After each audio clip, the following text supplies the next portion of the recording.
और इस बीच महत्वपूर्ण जानकारी आप ले जान लीजिए। कांग्रेस को झटका दरअसल लगा है नागौर के। आपको जानकारी दें कि नेता हैं, कांग्रेस पार्टी के नेता हैं, ये बीजेपी के साथ शामिल हो गए हैं।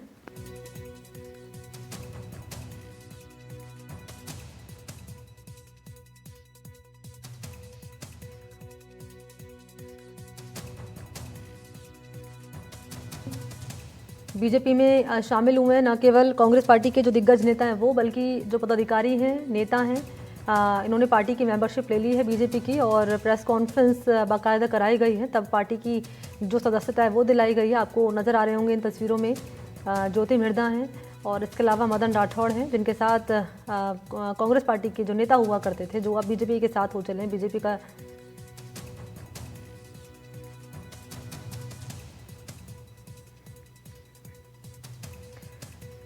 तो आपको जानकारी दे दें कि झटका लगा है कांग्रेस पार्टी को। नागौर के कांग्रेस पार्टी के पूर्व जिला अध्यक्ष हैं जो बीजेपी के साथ हो चले हैं, बीजेपी का दामन उन्होंने थाम लिया है, और उनके अलावा कई पदाधिकारी हैं वो भी शामिल हो गए हैं। मदन राठौड़, ज्योति मिर्धा समेत कई नेताओं की मौजूदगी रही है। और भी इससे पहले आपने देखा जो कांग्रेस पार्टी के कई नेता रहे, उन्होंने बीजेपी का दामन थाम लिया, वो भी एक बड़ा झटका था। तो एक लंबी कड़ी है नेताओं की जो हाथ का साथ छोड़ कमल के साथ हो चली है। बीजेपी का दामन उन्होंने थाम लिया है, तो ये कह सकते हैं कि एक और बड़ा झटका कांग्रेस पार्टी के लिए लगा है उपचुनाव से पहले।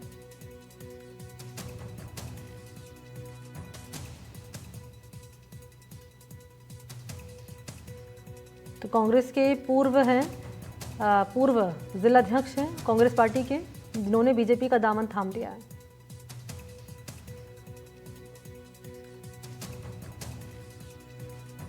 तो 13 तारीख है जब उपचुनाव राजस्थान में होंगे 7 सीटों पर। आज 4 तारीख है, यानी कि अब से 8 दिन बाद राजस्थान में उपचुनाव होंगे। बताते चले कि 7 सीटों पर, और उससे पहले ये बड़ा झटका एक बार फिर से कांग्रेस पार्टी को लगा है। पूर्व कांग्रेस जिलाध्यक्ष बीजेपी का दामन उन्होंने थाम लिया है। न केवल पूर्व कांग्रेस जिलाध्यक्ष हैं बल्कि पदाधिकारी हैं, उन्होंने भी बीजेपी का दामन थाम लिया है। और देखिए, झटका इसलिए कहा जा रहा है क्योंकि खीवसर भी सीट आती है। खीवसर सीट पर भी चुनाव होने हैं। खीवसर सीट पर आपको पता है आरएलपी मैदान में है, बीजेपी मैदान में और कांग्रेस पार्टी मैदान में। ऐसे में त्रिकोणीय हालांकि मुकाबला इस सीट पर है। हालांकि इस सीट पर बीजेपी का आरएलपी का जो है दबदबा रहा है। जाट वोटर्स यहाँ पर हावी नज़र आया है, काफ़ी प्रभावी यहाँ पर नज़र आया है। जाट वोटर्स ही जो है निर्णायक भूमिका निभाते हैं। और इसी पर मेरे साथ ज़्यादा जानकारी लिए वीरेंद्र जुड़ चुके हैं। वीरेंद्र, बड़ा झटका इसे माना जा रहा है। पूर्व कांग्रेस के जिलाध्यक्ष हैं जिन्होंने बीजेपी का दामन थाम लिया है। झटका इसलिए क्योंकि उपचुनाव होने वाले हैं, और इसलिए भी क्योंकि खीवसर सीट पर चुनाव होने वाले हैं। बिल्कुल, देखिए जो 7 सीटों पर उपचुनाव होने हैं, जाहिर सी बात है उन 7 सीटों के ऊपर अगर किसी जिला अध्यक्ष का बीजेपी या फिर अन्य दल के अंदर शामिल होना है तो काफी बड़ी बात होती है। और इसी को आप देखेंगे कि जिस तरीके से नागौर की जो खींवसर सीट है वहां पर लगातार है जो ज्योति मिर्धा, जो कि बीजेपी की कद्दावर नेता कही जाती है, वो कांग्रेस के तमाम जो जिलाध्यक्ष हो या फिर इससे पूर्व में आपने देखा होगा कि प्रीति सिंह है वो कांग्रेस छोड़कर बीजेपी में शामिल होते हैं। अब आप देखेंगे कि जो लगभग 100 के करीब जो संख्या है वो बताई जा रही है, और इसके अंदर सवाई माधोपुर हो गया, खींवसर विधानसभा क्षेत्र हो गया, इन तमाम सीटों से जो है पदाधिकारी कांग्रेस से जो कह सकते हैं कि अपना नाता तोड़कर बीजेपी के साथ आते हुए दिखाई दे रहे हैं। और सबसे बड़ी बात यह है कि इसका एक बात तो साफ है कि राजस्थान के अंदर जिस तरीके से जो आगामी जो उपचुनाव होने हैं, इन उपचुनावों के अंदर लगातार है बीजेपी अलग अलग विधानसभाओं के अंदर जाकर जो कांग्रेस के जो जिला स्तर के जो पदाधिकारी होते हैं, उन पदाधिकारियों को कह सकते हैं कि कांग्रेस से जो कह सकते हैं कि बीजेपी के अंदर लाती हुई दिखाई दे रही है। और इसका जो खामियाजा है वो जो कह सकते हैं कि कांग्रेस को जो आगामी जो उपचुनाव होने हैं उसके अंदर देखने को मिल सकता है। साथ ही आपने देखा होगा कि जिस तरीके से ज्योति मिर्धा ने कहा कि हाल ही के दिनों के अंदर लगातार है जो कांग्रेस के जो कई ऐसे नेता हैं वो अंदरूनी जो कह सकते हैं कि कलह के चलते कांग्रेस का साथ छोड़ते हुए दिखाई दे रहे हैं। तो इस बात से एक बात तो साफ है कि कांग्रेस के अंदर कुछ चीज है वो सही नहीं चल रही है।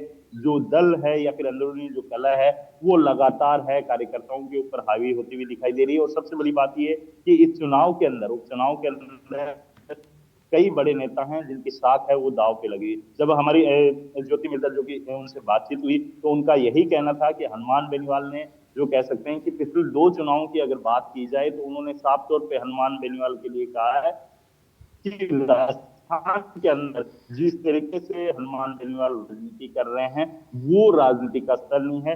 वो लगातार है राजस्थान के अंदर जो कह सकते हैं कि एक परिवारवाद का विरोध करते हुए दिखाई दिए, लेकिन जिस तरीके से पिछले चुनाव के अंदर आपने देखा होगा कि उन्होंने नारायण बेनीवाल जो उनके भाई है उनको टिकट दी। अब जो कह सकते हैं कि अपने परिवार के अंदर उनकी वाइफ है उनको अब टिकट देकर मैदान में उतारा है, तो जाहिर सी बात है वो लगातार कह सकते हैं कि एक परिवारवाद का जो जीता जागता एक जो कह सकते हैं कि उदाहरण है वो सबके सामने है। सबसे बड़ी बात यह है कि जिस तरीके से उपचुनाव को लेकर जो दावे किए जा रहे थे राजस्थान के अंदर जो 7 सीटों को लेकर, और उन 7 सीट सबसे बड़ी बात यह है कि खींसर सीट है वो त्रिकोणीय मुकाबला होती हुई दिखाई दे रही है। और सबसे बड़ी बात है इस सीट के अंदर आप देखेंगे कि राजस्थान के कई जो कह सकते हैं कि चाहे इसमें बीजेपी के नेताओं की बात कर लीजिए या फिर आप देखेंगे कि राजस्थान के जो प्रदेश अध्यक्ष की बात कर लीजिए, तमाम जो नेता हैं वो अलग अलग सीटों पर जाकर जो कह सकते हैं केंद्र की योजनाएं हों या फिर जो राज्य की सरकार है राजस्थान सरकार उसकी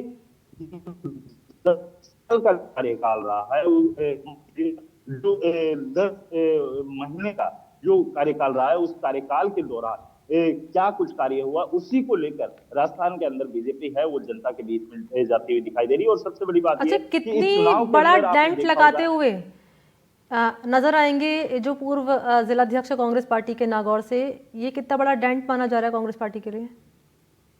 देखिए सबसे बड़ी चुनौती रहती है किसी भी दल के लिए कि अगर वो बूथ स्तर पर मजबूत रहता है तो जाहिर सी बात है वो पार्टी काफी जो कह सकते हैं कि चुनाव के अंदर उसको फायदा मिलता है।